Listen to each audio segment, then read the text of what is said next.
Hi guys, it's Ian here. Thanks for tuning in again. I'm going to go on to tip number 4 today, and tip 4 is all around about working together on the road rather than working against each other.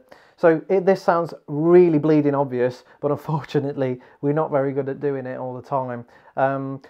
Some people are better than others, and obviously other things get in the way, life and things like that. But ultimately, we all need to work together for the ultimate goal. So part of that, of course, is surrounding the word fault. We are absolutely focused on well, it's somebody else's fault. But do you know what? If we can prevent it as a rider, driver, pedestrian, for me personally, I'm going to try and do that as much as I possibly can. So trying to help rather than to hinder, and even if it is somebody else's fault, not being a martyr to the cause and trying to prevent things from happening in the first place.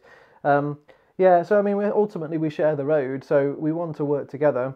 So whether that can also be counterintuitive as well. So we let someone out of a junction and then they pull out, and then it creates an issue because they fail to see something. We're not necessarily talking about that. And of course, working that one out depends on the scenario, doesn't it? We don't want to stop where we've got someone really quickly approaching from behind, to let someone out of a junction when we know we're going to create a situation.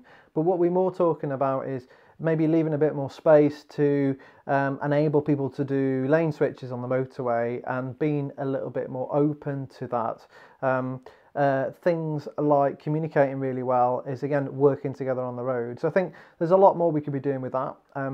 So for me, that's tip number 4, trying to avoid sort of blame, trying to work together a little bit more on the road.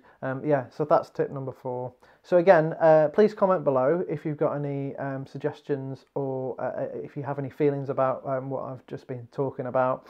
And again, please subscribe. Again, you can subscribe below.